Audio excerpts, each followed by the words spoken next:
Mis compañeros ya han hablado sobre los aspectos más relevantes de la norma y han dado el objetivo general de ella. También hemos nombrado algunos ejemplos y a continuación vamos a presentar un ejemplo teórico sobre la NIA 330, norma que estamos tratando.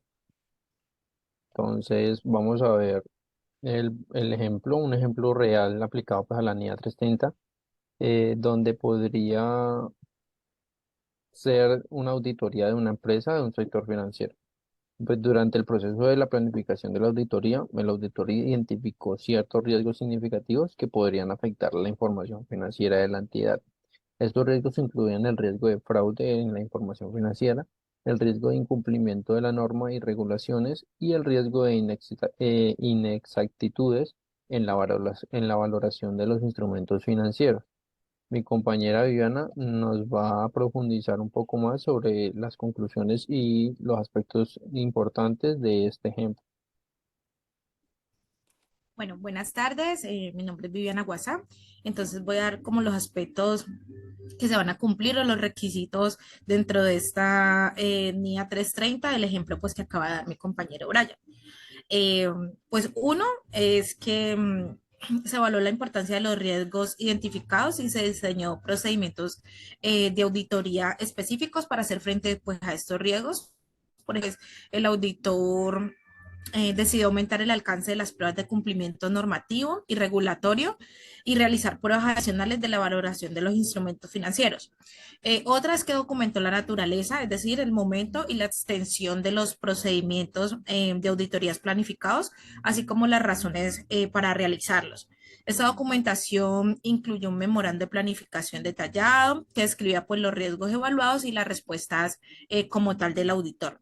Otra es que realizó pruebas de auditoría específicas para abordar los riesgos identificados, incluyendo la revisión de los controles internos y la confirmación de los saldos de los clientes y los proveedores como tal, y la evaluación de la precisión y validez de las estimaciones contables.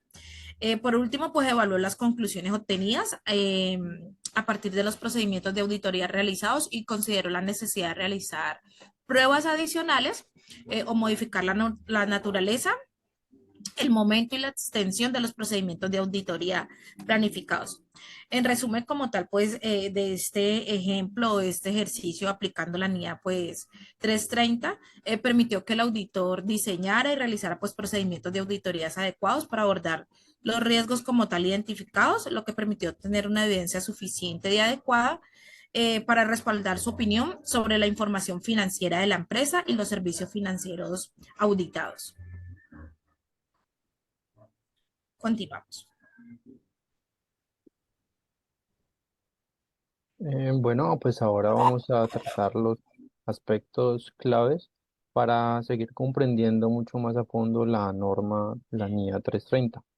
El primero es la evaluación del riesgo, donde la norma nos establece que el auditor debe evaluar los riesgos que pueden afectar de manera significativa la información financiera de la entidad auditada. Esto va a implicar identificar los riesgos y determinar su importancia y su probabilidad de ocurrencia. También la respuesta a los riesgos. Una vez pues se ha evaluado los riesgos, el auditor debe diseñar procedimientos de auditoría que sean apropiados para responder a ellos. Esto incluye la selección de pruebas sustantivas, pruebas de control para reducir el riesgo de error material en la información financiera. Entonces, continuamos con la supervisión y revisión. La norma nos dice también pues que esta establece que el trabajo de auditoría debe ser supervisado y revisado por un auditor con experiencia y habilidades suficientes. Pues esto va a ayudar a garantizar que se haya aplicado los procedimientos de auditoría adecuados y se haya obtenido conclusiones de auditoría adecuadas también. Y finalmente la documentación, que ya lo hemos nombrado en el anterior ejemplo. La NIA 330 también exige que el auditor documente los riesgos evaluados, las respuestas diseñadas y las pruebas realizadas. Esto ayuda pues a proporcionar una evidencia adecuada y suficiente para respaldar las conclusiones de auditoría y garantizar la calidad del trabajo de la auditoría realizada.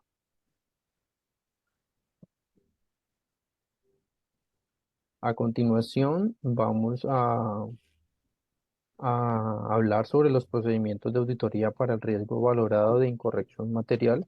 Pues ya lo hemos tratado, lo vimos en el ejemplo teórico que planteamos. Y es importante resaltar que los riesgos valorados de incorrección material son aquellos riesgos que se han evaluado y cuantificado en términos pues, monetarios o porcentuales y que podrían afectar de manera significativa la exactitud e integridad de los estados de la entidad, de los estados financieros de la entidad. Entonces, el primero pues es la naturaleza, fundamental para responder a los riesgos valorados. Pues vamos a encontrar dos niveles de riesgos importantes para el momento de la auditoría, el riesgo bajo o el riesgo alto. Y de acuerdo a este, pues tomar medidas adecuadas. El segundo es el momento de realización. El periodo o fecha en el que se aplica la evidencia de la auditoría.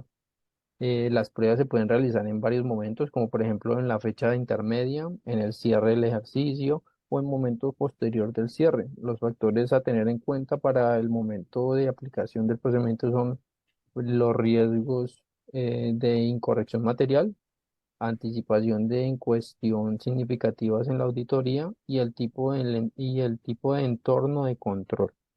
¿Listo? Mi compañera Viviana pues continuará con la explicación de la extensión y el diseño.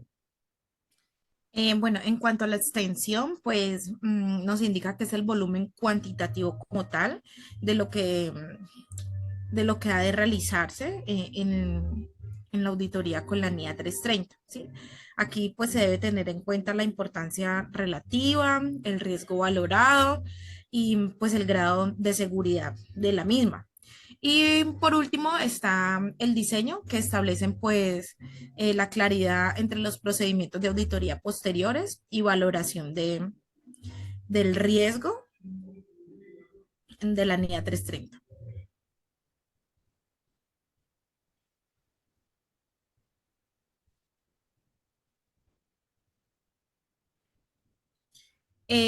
Por último, pues ya tenemos las conclusiones como tal eh, de la NIA 330 y pues aquí pusimos varias conclusiones. Y es que la NIA 330 pues proporciona eh, orientación para ayudar al auditor y planificar y llevar a cabo pues una auditoría efectiva, identificando y pues respondiendo a los riesgos evaluados durante el proceso. También está que el auditor debe entender el entorno como tal del control y el sistema del control interno de la entidad o de la empresa, incluyendo la evaluación del diseño, la implementación de los controles relevantes que tiene pues para la auditoría. El auditor también debe diseñar y realizar pruebas de control internos para obtener pues la evidencia suficiente eh, y adecuada sobre la eficacia de los controles relevantes para la auditoría. El auditor debe evaluar la efectividad de los controles internos eh, para la auditoría y pues determinar si se puede confiar en ellos para reducir el riesgo del error material. Eh, y si el auditor encuentra deficiencias en los controles internos, este debe considerar pues el impacto de las deficiencias de la auditoría y ajustarlas como tal a la naturaleza al momento de la extensión de las pruebas sustantivas como tal en consecuencia de la misma, ¿sí? También, por otro lado, tenemos que la documentación del autor debe incluir una descripción de los controles internos relevantes para la auditoría, el diseño, la implementación de pruebas de controles internos y pues los resultados de estas pruebas de los controles. Para resumir, la NIA 330 es importante porque establece como tal pues los estándares que los auditores deben seguir para diseñar y realizar pruebas de controles internas relevantes para la auditoría. También los auditores pueden aumentar la calidad y la confiabilidad pues de su trabajo y así ayuda a garantizar que las empresas estén cumpliendo con las normas y regulaciones aplicables. Muchísimas gracias. Esta fue la exposición de nosotros. Aquí está la bibliografía.